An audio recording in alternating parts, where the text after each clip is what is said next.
What up, it's your boy, the Incredible Man, and yes, I am back at it again, and this is 911 Season 5, Episode 14, discussion slash review, titled Dumb Luck. Now, in the beginning of this episode, it was a little meh, but by the end, I was like, I see you, 911. Let's talk about it.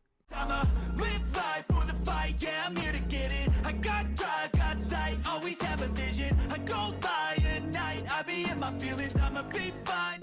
The episode started a little rocky for me, man. Not that it was bad or anything in that aspect. It was just that the first two particular cases, it was just not so much as meh, but it was just more of a, this was stupid stuff, man. I mean, like the husband and wife, man. Seriously? I mean, come on, man. Like, dude, you are on a penthouse balcony. There's no way that you should be worried about kissing and picking up your wife on the edge of a balcony where there's the possibility that you could possibly fall off. And that's what happened with the wife. She fell off. First of all, to be fair, like he picked her up, but she kind of initiated the whole take off her shirt thing and just kind of tumbled off the balcony. I mean, but I will say the catch that Lucy, kind of initiated, that was very nice, and it kind of very aptly went with the title, which was titled Dumb Luck, because that was very, very lucky, and it was very dumb for the chick to actually be in that predicament with her husband. But I like how the title kind of engrossed itself over the entire episode. There was a lot of instances where it was either just plain dumb or it was just luck in general. Like the second case. The second case was just dumb. There was no luck or nothing like that involved. That was just purely dumb. You know what I'm saying? Like, dude, you dropped your keys in there. Okay.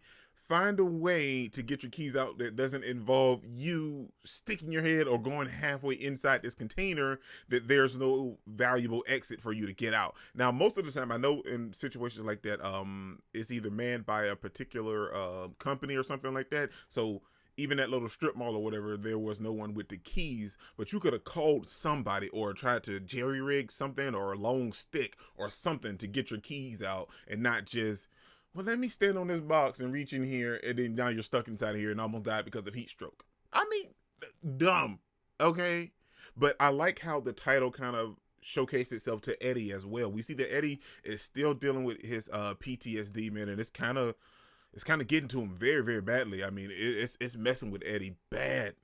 And we see that this episode, and he's still talking to his therapist. We see that, but we see that he kind of told Christopher that, he's still talking to his therapist, kind of like how Christopher did when he lost his mom. So it's nice to see that Christopher and Eddie, Eddie's sitting down and actually telling Christopher, what's going on with him, the majority of it anyway. And we see that it's still eating him up, man. And we see that the members of the firehouse are still kind of there for him in his time of need. But we see that the title kind of helps Eddie in his situation as well too. It's like, because he feels a little remorseful that he's the only one that's alive from his unit. He even went into detail with his therapist about why he feels this way and everything like that, because he felt like he could have helped the situation, if you will, if he saw the person on the ground loading the RPG or whatever. But like his therapist said, dude, you were a medic. This had nothing to do with you. You were supposed to be focusing on your members anyway. I mean, you're not members, they're not like a team. I mean, but his squad, if you will, because they were military. So his squad, his group, his crew. Anyway, whatever the technical term is, he was supposed to focus on them and getting them better, because they were bombed anyway. So he was there helping them. You're a medic, man. That's all you have to do. And we see that that's still weighing very heavily on him.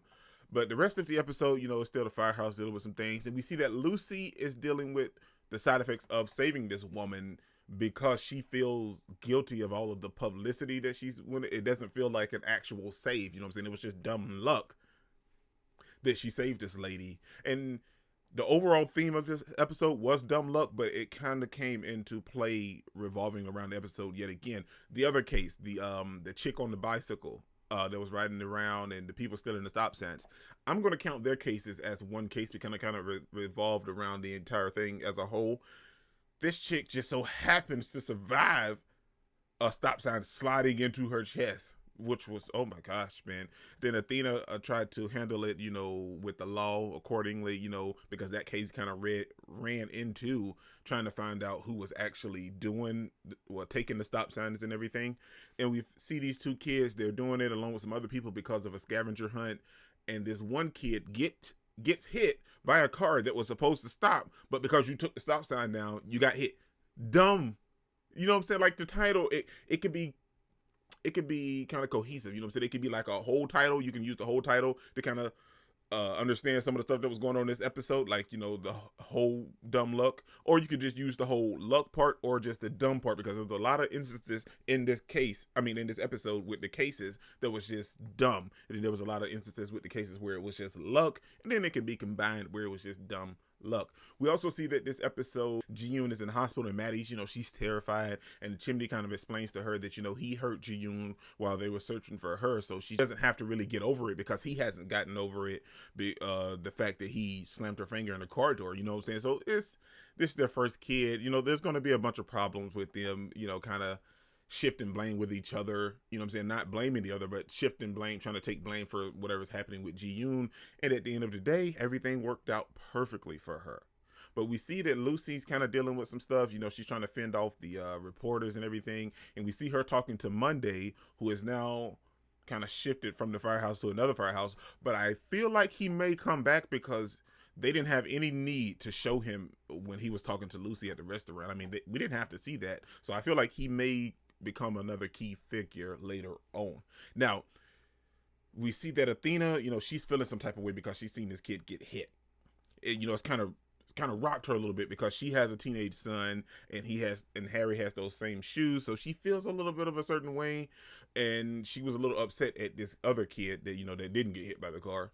But we see that, like I said, the title of this episode kind of just came full circle, because we see that Lucy's dealing with some stuff, Eddie's dealing with some stuff, Athena's dealing with some stuff, but it all boils down to the fact everybody's now feeling the consequences of, you know, well, if I save this person, just think about all the people that I save inadvertently after saving this one particular person. Because we see, prime example, Lucy saving this chick just so happens to be the head surgeon of the hospital, and now she's going to save the kid that got hit by the car in Athena's case, and she might have had something to do with saving the lady with the stop sign in her chest. You never know. I honestly don't know, but it had everybody kind of thinking, and I could see the wheels and the lights sparkling in Buck's head. I knew instantly at that moment he was going to go and try to convince Eddie of the same thing that Lucy and everybody else had kind of just realized themselves. You know what I'm saying? So that's exactly what he done, man. He took Eddie to see the kid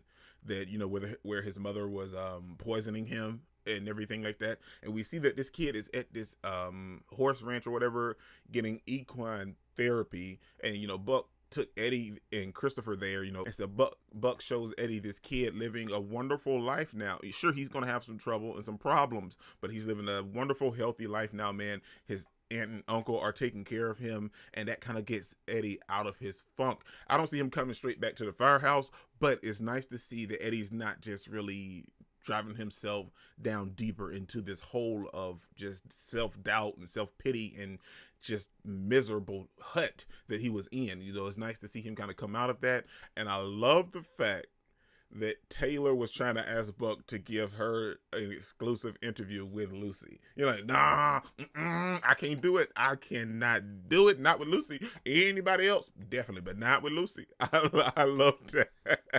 Overall, man, like I said, the episode started one way, but it ended fantastically for me, man. I really, really enjoyed the way that it ended and how everything kind of came together, because it was a little rocky in the beginning of the episode for me. I was like, because I really wasn't feeling the dumb people in this episode, man. Overall, great episode. I really, really loved it, man. This is your boy Dick Incredible. Don't forget to smash the like button until you can't smash any more. Comment down below, and I'll be sure to respond to each and every one of them, and subscribe, but only if you really want to, man. Peace out.